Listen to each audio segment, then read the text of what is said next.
સુરતમાં આમ આદમી પાર્ટીના ગોપાલ ઇટાલિયાએ ગંભીર મુદ્દાને લઈ અને પ્રેસ કોન્ફરન્સનું આયોજન કર્યું હતું। સુરતમાં આમ આદમી પાર્ટીના નેશનલ જોઈન્ટ સેક્રેટરી અને મહારાષ્ટ્ર રાજ્યના પ્રદેશ સહપ્રભારી ગોપાલભાઈ ઇટાલિયાએ એક અત્યંત ગંભીર મુદ્દા ઉપર પ્રેસ કોન્ફરન્સ કરી હતી। આ પ્રેસ કોન્ફરન્સમાં ગોપાલભાઈ ઇટાલિયાએ પોતાની વાત રજૂ કરતા જણાવ્યું કે આપણે જાણીએ છીએ કે ગુજરાતના લોકો દારૂના દૂષણના કારણે ખૂબ જ ત્રાહિમામ પોકારી ચૂક્યા છે। નકલી દારૂ અને બુટલેગરોનો ત્રાસ ખૂબ જ વધી ગયો છે તો ગુજરાતના લોકો બુટલેગરોના ત્રાસમાંથી હજુ પણ આઝાદ થયા નથી। ત્યાં હવે ભાજપના રાજમાં ભાજપના લોકો દ્વારા ગુજરાતના લોકોને ડ્રગ્સના દૂષણમાં હોમવાનું કામ થઈ રહ્યું છે। દારૂની લડાઈ હજુ પૂરી થઈ નથી અને ભાજપના રાજમાં ડ્રગ્સનું પ્રમાણ વધે તો એ આપણા સૌ માટે ચિંતાનો વિષય છે। રાજકોટમાં ભાજપના નેતાનો છોકરો ડ્રગ્સ વેચતા પકડાયો હતો। આ ગઈકાલે પકડાયો હતો અને 2-4 દિવસ પહેલા ભાજપના યુવા મોરચાનો હોદ્દેદાર અને ભાજપના લઘુમતી મોરચાના 2 હોદ્દેદાર લોકો ડ્રગ્સ વેચતા પકડાયા છે।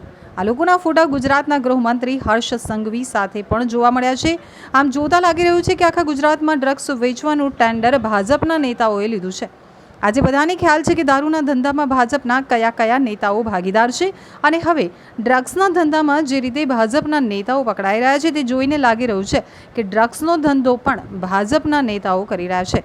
તેમ છતાં પણ કોઈને છોડવામાં નહીં આવે તેવી વાતો કરી અને હર્ષ સંઘવી ગુજરાતના લોકોની આંખોમાં ધૂળ નાખે છે।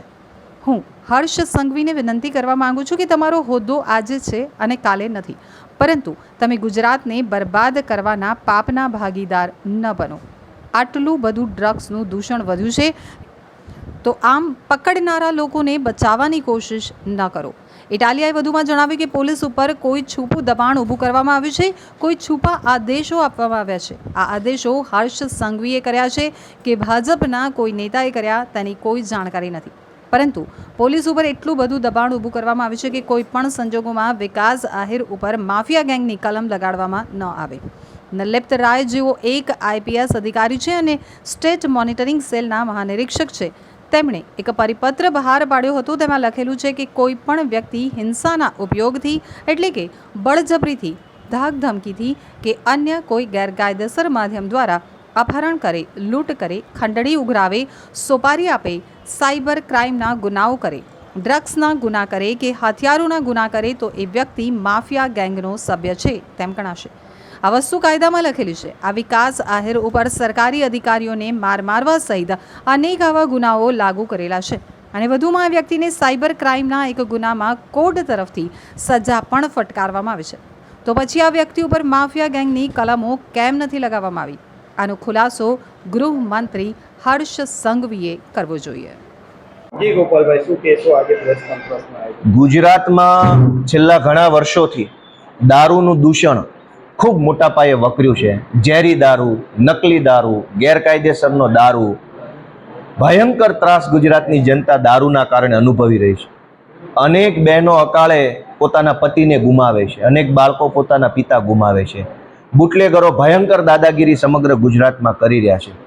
આખું આપણું ગુજરાત બુટલેગરો અને દારૂ સામે તો હજુ લડી રહ્યું છે। દારૂનું દૂષણ દૂર નથી થયું, દારૂની અને બુટલેગરોની તકલીફોમાંથી ગુજરાત બહાર નથી આવ્યું, ત્યાં આ ભાજપવાળા ભેગા મળીને ગુજરાતને ડ્રગ્સના ખાડામાં નાખવા માંગે છે, ડ્રગ્સના દૂષણની તરફ ધકેલવા માંગે છે।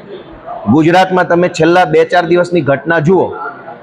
21 તારીખે ભાજપના પદાધિકારી હોદ્દેદારો, ભાજપના સુરત ભાજપના હોદ્દેદારો ડ્રગ્સ સાથે પકડાયા।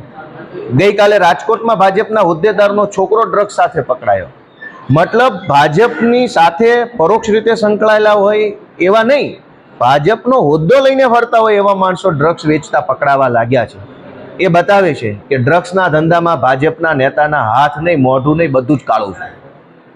આજે સુરતમાં જે ડ્રગ્સ માફિયા વિકાસ આહિર નામનો હર્ષ સંઘવીનો મિત્ર પકડાયો, એને બચાવવા માટે કઈ અદ્રશ્ય ભાજપની શક્તિ કામ કરે છે એને લઈને એક પ્રેસ કોન્ફરન્સ છે।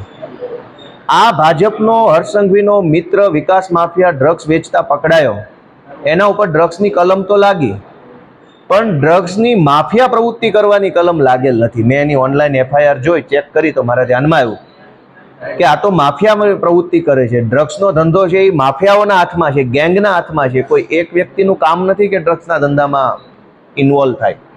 તો ડ્રગ્સનું આખું એક માફિયા લિંક છે, રાજસ્થાનથી આવે કે મધ્યપ્રદેશથી આવે, એક માફિયાઓની આખી ચેનલ છે. તો તમામ માફિયાઓને પકડવા માટેની માફિયાઓની ગેંગની કલમ શા માટે ન લગાડવામાં આવી? તો મેં મારી રીતે જાણવાની કોશિશ કરી તો એવું જાણવા મળ્યું કે ભાજપના કોઈ નેતાઓના ગુપ્ત આદેશથી કે ગુપ્ત આશીર્વાદથી કે ગુપ્ત સૂચનાથી કે ગુપ્ત ધાકધમકીથી કે ગુપ્ત દબાણથી આ ભાજપના ડ્રગ્સ માફિયા વિકાસ આહિર વિરુદ્ધમાં ગેંગની અને માફિયાની કલમ નથી લગાવી. આ સિવાય ગુજરાત રાજ્યના સ્ટેટ મોનિટરિંગ સેલના પોલીસ મહાનિરીક્ષક આઈપીએસ નિર્લિપ્ત રાય સાહેબે પણ લખ્યું છે કે જે વ્યક્તિ ખંડણીના ગુનામાં, લૂંટના ગુનામાં, અપહરણના ગુનામાં, હથિયારના ગુનામાં, સાયબર ક્રાઇમના ગુનામાં, ધાકધમકીના ગુનામાં, બળજબરીના ગુનામાં અગાઉ પકડાયેલો હોય એવો માણસ છે એ માફિયા ગેંગનો સદસ્ય ગણાય. આ ભાજપનો હર્ષ સંઘવીનો મિત્ર વિકાસ આહિર છે એ અગાઉ અપહરણમાં પણ પકડાયો છે. હર્ષ સંઘવીનો મિત્ર અગાઉ લૂંટમાં પણ પકડાયો છે. હર્ષ સંઘવીનો મિત્ર અગાઉ અપહરણમાં પણ પકડાયો છે. હર્ષ સંઘવીનો મિત્ર અગાઉ બળજબરી. નવા કાયદાની કલમ 111 ની પેટા કલમ 2 નો ખંડ બી એટલે કે 111(2)(b આ કલમ પ્રમાણે ભાજપનો માફિયા વિકાસ આહિર ગુનેગાર છે. આ કલમ જો એના ઉપર લગાડવામાં આવે તો ડ્રગ્સનું આખું માફિયા રેકેટ જે છે એ ખુલ્લું પડે એમ છે. અને આખું ડ્રગ્સનું માફિયાઓનું નેટવર્ક ખુલ્લું ન પડે એટલા માટે આ કલમ નથી લગાડવામાં આવી. હવે કોના દબાણથી કલમ ન લગાડી એનો ખુલાસો મને એવું લાગે છે કે ચમરબંધી મંત્રી હર્ષ સંઘવીએ કરવો જોઈએ. હર્ષ સંઘવીએ તો ટ્વીટ કરી હતી કે સજા ગુનેગારોને મળશે. શું કહેશો? ગુનેગારોને સજા ત્યારે મળે જ્યારે કલમ લગાડવામાં આવે. વાર્તા કરવાથી, ટ્વીટ કરવાથી સજા ન મળે. હર્ષ સંઘવી 8 પાસ છે એટલે બની શકે કે એને બહુ વધારે જાણકારી કાયદાની ન હોય. હું એડવોકેટ છું. 8 પાસ માણસો પાસેથી કાયદો અમારે નથી શીખવો. કલમ લાગ્યા વગર કેવી રીતે સજા મળશે? માફિયાની કલમ નથી લાગી, એ કલમ વગર હર્ષ સંઘવી એવું કહે છે કે હું સજા અપાઈ દઈશ. તો પહેલા કલમ લગાવો માફિયાઓની, પછી માફિયાને કોર્ટ સજા આપશે.